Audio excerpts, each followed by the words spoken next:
Hey guys, it's Metal Rose, and this is Metal Rose's Heavy Metal History Corner. Here are a couple of cool things that happened this week in heavy metal history. On July 6th, 1980, 36 Ted Nugent fans were arrested for supposedly smoking pot and throwing bottles at the Gonzo Rockers concert in Hollywood, Florida. On July 6th, 1991, Van Halen's For Unlawful Carnal Knowledge debuted on the U.S. pop charts at number 1. On July 7th, 2000, Metallica vocalist and guitarist James Hetfield aggravated a chronic back injury before a show at Atlanta's Georgia Dome. The band played its scheduled sets on the Summer Sanitarium tour in Atlanta, and they also played shows at Sparta, Kentucky, and Irving, Texas, with bassist Jason Newsted handling vocal chores on several songs, and they used members of several other bands on the bill to fill in on vocals and guitar. Among those who helped out were Kid Rock and sidekick Joe C., Korn's Jonathan Davis, and System of a Down's Serge and Darren. On July 7, 2003, Godsmack canceled the European tour to a few projects with contractual deadlines that couldn't be moved, according to the spokesperson for the Boston Rockers. On July 7, 2007, Ozzy Osbourne became the first artist to be honored on Birmingham's own Hollywood-style Walk of Fame. The singer from Aston told more than 1,000 fans on Broad Street that the brass paving star meant more to him than any Hollywood accolade.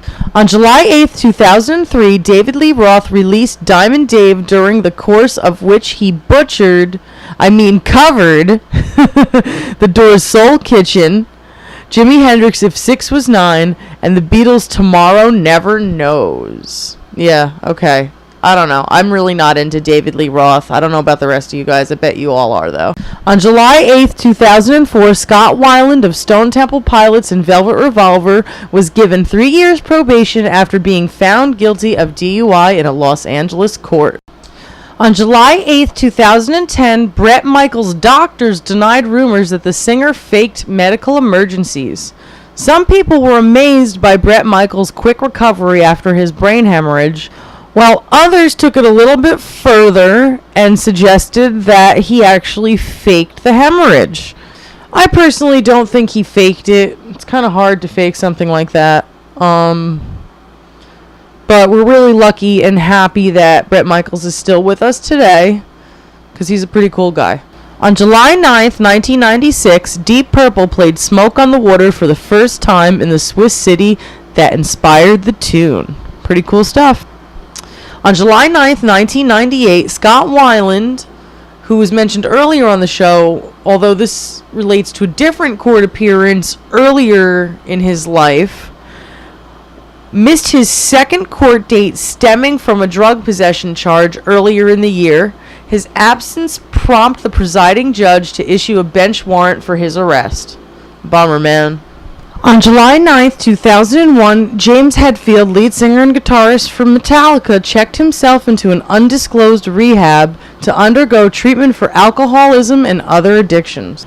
On July 9th, 2004, Courtney Love was rushed to the hospital in New York with what her lawyer called a gynecological medical issue.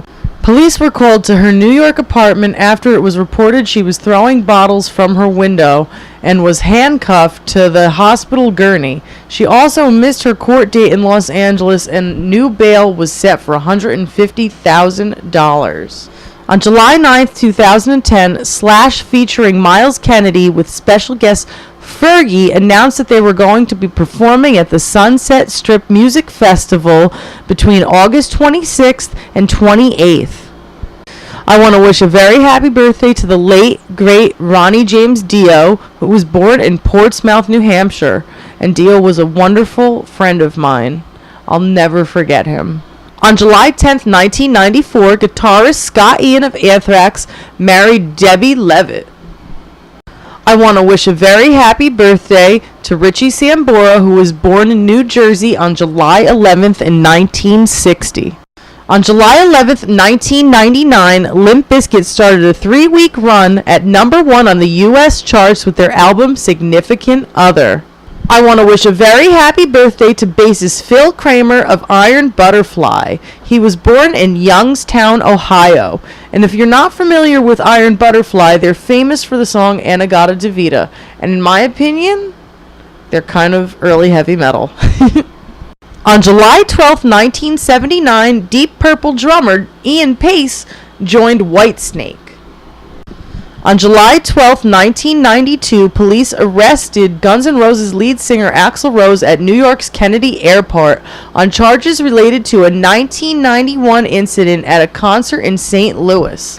The singer was said to have started a fight by diving into the crowd during a Guns N' Roses concert, which totally does not surprise me.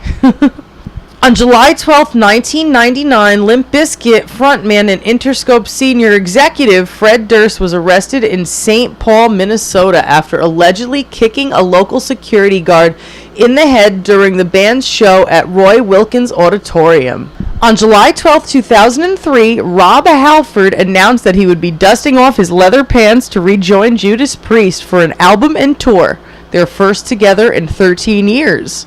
And ironically enough, this past week, Judas Priest came out with a brand new album, which everybody should be buying and checking out. On July 12, 2004, Courtney Love left the hospital where she was treated for what her lawyers said were gynecological problems. Several press reports claimed that Love was in pain after having an abortion. Yikes. Well, that's all I have for you guys this week. Thank you very much for tuning into my Heavy Metal History Corner. And please don't forget to go to my website, www.heavymetalrose.com. And please go to my band's website and buy some cool merchandise at www.orbinot.com. Love you all. See you all next week. Bye-bye.